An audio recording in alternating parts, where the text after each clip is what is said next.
जरूर समझता है, किसी को कोई बात कहता है तो उस पर खरा उतरने की कोशिश करता है, तो दूसरे को समझता है कि उसने कहा है तो जरूर करेगा। भाई एकलव्य का अंगूठा क्यों कटा है? जुबान दिया था इसीलिए तो कटा है।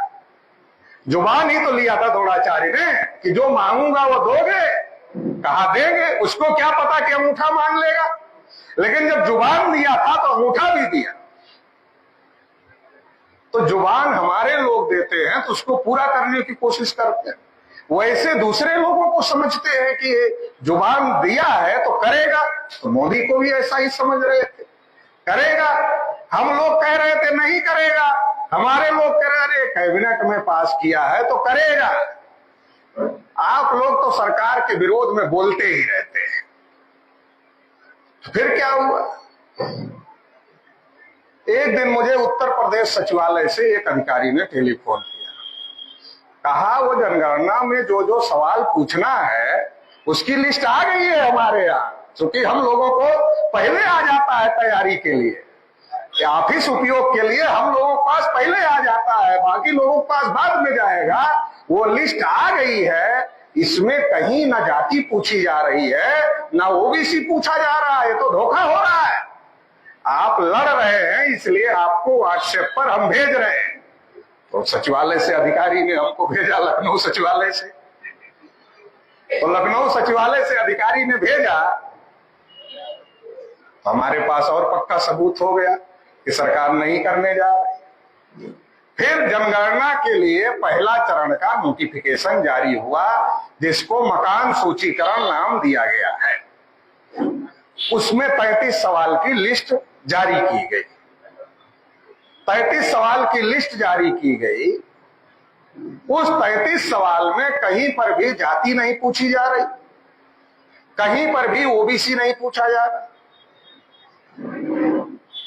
अब जब ये 35 सवाल की लिस्ट जारी हुई तब हमारे लोगों की बुद्धि खुलती, तब खुलने का समय था। तो इस पर हंगामा शुरू होता, नेता बोलते, टीवी पर डिबेट होता। एकाध चैनल ने शुरू किया डिबेट, एकाध नेताओं ने उसको ट्वीट किया कि इसमें ओबीसी कहां है। जैसे ये मामला शुरू ही हो रहा था, उसी समय यूजीसी को लेकर बवाल खड़ा कर दिया गया देश में। हमारे मुद्दे तो हर बार दबाए जाते हैं, इस बार हमारे ही मुद्दे को खड़ा करके हमारा मुद्दा दबाने का काम किया गया। हर बार दूसरे मुद्दे खड़ा करके दबाने का काम किया जा रहा था, क्योंकि अब जैसे जैसे लोग समझदार हो रहे हैं। अभी प्रोफेसर साहब क्या कह रहे थे, तो नए नए हथियार बना लेते हैं। आप एक हथियार काटते हो तो दूसरे हथियार बना लेते, तो बना लेते ठीक है, लेकिन दलदल में आदमी जितना कोशिश करता है उतना नीचे ही जाता है। तो बकरे की माँ कब तक खैर मनाएगी? हमारे यहाँ कहा जाता है कि बकरे की माँ कब तक खैर मनाएगी, एक ना एक दिन तो उसका कटने का नंबर आ ही जाता है। तो इन लोगों का भी तो नंबर आएगा, ऐसा नहीं है। हाँ ठीक है, उनके पास सत्ता है तो एक के बाद दूसरा हथियार वो बना रहे हैं, लेकिन जनगणना तो करवाना पड़ेगा उनको, अब कोई रोक नहीं सकता है। तो क्या किया, यूजीसी को लेकर बवाल कैसे खड़ा हो गया। यूजीसी आया, किसी ओबीसी एससी एसटी के आदमी को पता था आया है? पता था? किसी को नहीं पता था। सरकार सोचा इनको पता नहीं है, हमने दे दिया, इनको पता नहीं है, इनको पता करवाना पड़ेगा। अरे इनको पता चलेगा हमने कुछ दिया है तब तो मामला बनेगा, नहीं तो जनगणना को लेकर आंदोलन करेंगे। तो आरएसएस ने अपने ही लोगों को कहा, ब्राह्मणों को कहा, उतर जाओ सड़क पर, यूजीसी के खिलाफ उतरो सड़क पर। और जितना खराब बात नरेंद्र मोदी के बारे में बोल सकते हो उतना बोलो, उनकी जाति को लेकर, उनको लेकर जितना बुरा बोल सकते हो उतना बुरा बोलो। कितनी भद्दी भद्दी बातें बोली। किसी के ऊपर एफआईआर हुआ? किसी के ऊपर एफआईआर नहीं हुआ। क्यों नहीं हुआ? अरे आप में से कोई सोशल मीडिया पर वही बात लिख दे जो वो लोग लिखे थे, शाम नहीं होगी पुलिस ढूंढ के उठा ले जाएगी। उनके ऊपर क्यों नहीं होता? जो आरएसएस वाले, जो ब्राह्मण लोग यूजीसी के खिलाफ प्रदर्शन में मोदी जी को गालियां दे रहे थे जाति के नाम पर, उनके खिलाफ एफआईआर क्यों नहीं हुआ? उनको जेल में क्यों नहीं डाला गया? उनके ऊपर राष्ट्रद्रोह, देशद्रोह क्यों नहीं लगा? कोई आदमी सही आवाज उठाता तो उसको राष्ट्रद्रोह, देशद्रोह में जेल भेज दिया जाता। क्या कभी सोचा हम लोगों ने? क्यों नहीं? क्योंकि सरकार ने ही कहा था कि तुम उठाओ। जब उन लोगों ने उठाया और मोदी के खिलाफ बहुत बोला तो अपने ओबीसी, एससी, एसटी के लोग भी जाग गए। जिनको जगाना उनका मकसद था वो जाग गए। तो वो सरकार के खिलाफ में और हमारे लोग सरकार के समर्थन में। राजनीति समझ रहे हैं तो संख्या किसकी ज्यादा है? तो हमारा समर्थन लेना उनके लिए जरूरी है। उनका तो है ही, वो तो समझदार लोग है ना, उनका तो है ही, हमारा लेना जरूरी है। तो हमारा लेना जरूरी, तो हमारे लोग जाग गए, तो हमारे लोग समर्थन में, वो लोग विरोध में।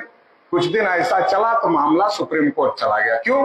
काम हो गया, काम हो गया, जनगणना का मुद्दा दब गया और सरकार के समर्थन में ओबीसी, एससी, एसटी की मानसिकता भी बन गई कि मोदी जी इतनी गाली खाने के बाद भी हम लोगों को यूजीसी में दिया।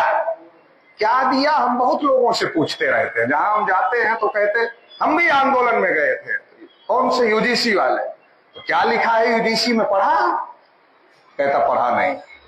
तो अपने ओबीसी के आदमी की पढ़ने लिखने से थोड़ा बड़ी बगावत है, बड़ी बगावत है। पढ़ने लिखने से दुनिया भर का काम वो कर सकता है, लेकिन ये अपने हक अधिकार के बारे में पढ़ाई लिखाई करने का जो काम है ये उससे नहीं होता। बाकी दुनिया भर का काम होता। हाँ, उसको सुनने की आदत जरूर है। अगर महीने में 2 बार पंडित को बुलाकर ना सुन ले तो उसका जो मन है वो घबराता रहता है कि कुछ गड़बड़ तो नहीं हो रहा है। मतलब उसका मन शांति नहीं होता है जब तक महीने में 2 बार नहीं सुन लेता है, तब तक शांति नहीं मिलती। तो सुनने का आदती है, वो पढ़ने का आदती नहीं है। तो हमने पूछा क्या लिखा है यूजीसी के रेगुलेशंस में? कहा ये तो नहीं पता, लेकिन हम समर्थन में गए थे। तो सुप्रीम कोर्ट में क्या हुआ? सुप्रीम कोर्ट में जो सरकार का वकील था तुषार मेहता, वो चुप रहे। वकील किस लिए होता? चुप रहने के लिए कि बोलने के लिए? मान लो सरकार ने यूजीसी लाया, लोग उसका विरोध में वकील खड़ा है, तो विरोध का वकील विरोध में बात करेगा कि इस पर स्टे किया जाए। तो जो सरकार का वकील है वो क्या बात करेगा कि स्टे ना किया जाए, ये सही है और इस पर और जवाब दाखिल करने के लिए हमें समय दिया जाए। यही तो कोर्ट में होता है। तो सरकार के वकील को क्या बोलना चाहिए था कि मिलाड हमें और समय दिया जाए, हम जवाब दाखिल करेंगे, अभी स्टे ना किया जाए। ये लोग जो सवाल किए हैं इसका हम अध्ययन करके 1 हफ्ते, 2 हफ्ते, 3 हफ्ते, 4 हफ्ते हमको समय दिया जाए, हम इसका जवाब देंगे आपको, फिर आप विचार करिएगा। आमतौर पर जो सरकारी केस जाता है, मामला जाता है, सरकार का वकील ऐसे ही बोलता है। तो यूजीसी में भी ऐसे ही बोलना था, लेकिन यूजीसी में ऐसा नहीं बोला सरकार का वकील। तो यूजीसी में सरकार का वकील चुप रहा, बोला ही नहीं। जज स्टे लगा रहा है और सरकार का वकील चुप है, बोल ही नहीं रहा। इसका मतलब क्या है? सरकार ने ही कहा है चुप रहना, बोलना मत। जब चुप रहोगे तो जज स्टे कर देगा, और जब जज स्टे कर देगा तो जो हमारे खिलाफ में जिनको हम ही लोगों ने उतारा है, उनके उतरने की वजह से ब्राह्मण और ऊंची जातियों में जो गलत मैसेज गया होगा तो उनको मैसेज पहुंच जाएगा। अरे सरकार का वकील बोलता तो स्टे नहीं होता, सरकार का वकील चुप रहा इसलिए स्टे हो गया। सरकार हमारे फेवर में है, उनको मैसेज चला गया। और इनमें प्रचार करो, ओबीसी, एससी, एसटी में प्रचार करो, झुका नहीं मोदी। तो ओबीसी, एससी, एसटी में क्या प्रचार हो रहा है? मोदी झुके नहीं, इतना गाली पड़ी फिर भी मोदी झुके। तो इधर का आदमी काला टाइट किया, मोदी हमारे समर्थन में, उधर का आदमी समझ गया मोदी हमारे समर्थन में, दोनों हाथ में लड्डू लिए घूम रहा है। और मिला क्या आपको? झुनझुना। यूजीसी के नाम पर झुनझुना बजाओ। क्यों? 10 लोगों की कमेटी होगी। तो यूजीसी में क्या लिखा गया उसके रेगुलेशंस में? एससी एसटी ओबीसी का प्रतिनिधि होना चाहिए। 10% होना चाहिए, 20% होना चाहिए, 25% होना चाहिए, 50% होना चाहिए, ऐसा नहीं लिखा है। क्या लिखा? एससी एसटी ओबीसी का प्रतिनिधि होना चाहिए। कमेटी कौन बनाएगा? इक्विटी कमेटी कौन बनाएगा? जो संस्था का हेड होगा वो बनाएगा। तो कितने यूनिवर्सिटियों के चांसलर ओबीसी के, एससी एसटी के लोग हैं, तो कौन बनाएगा? वही लोग बनाएंगे।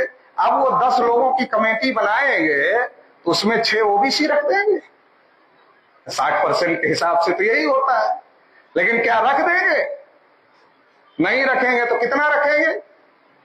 1 रखेंगे, क्योंकि उसमें लिखा नहीं कितना रखना। 1 रखेंगे। फिर शेड्यूल कास्ट कितना रखेंगे? 1 रखेंगे। फिर शेड्यूल ट्राइब कितना रखेंगे? 1 रखेंगे। तीनों मिलाकर कितना हो गए? 3 हो गए।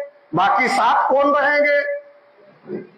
तो फैसला जब लेना होगा तो 7 बहुमत के आधार पर फैसला लेंगे, 3 वाले लेंगे। तो जब 7 फैसला लेंगे तो फैसला हमारे फेवर में आएगा कि हमारे विरोध में आएगा? और जब फैसला हमारे विरोध में आएगा तो हमें मिला क्या? अब बड़ा सवाल यह है, हमें मिला क्या? तो हमें केवल कंप्लेन करने का अधिकार मिला, जिसको कोर्ट में मोदी के वकील ने चुप रह करके उस पर भी स्टे करवा दिया। जो हम कंप्लेन कर सकते थे वो कंप्लेन करने के अधिकार पर भी स्टे करवा दिया। तो हमें मिला कुछ नहीं, लेकिन उनको मिला। उनको क्या मिला? ओबीसी एससी एसटी में मैसेज गया, मोदी जी झुक नहीं रहे, प्रचार कर रहे, मोदी जी झुक नहीं रहे। एक फिल्म थी झुकेगा नहीं, डायलॉग था उसका। तो वैसे ही प्रचार हो रहा है कि मोदी झुक नहीं रहे। झुक नहीं रहे ये मामला नहीं है। मामला ये है कि ओबीसी का वोट तो लेना है ना। लेना है तो कुछ तो दिखाना पड़ेगा कि हमने कुछ किया, क्योंकि अब ओबीसी जागृत हो रहा है। मैं कई बार बोलता हूं कि यह कहता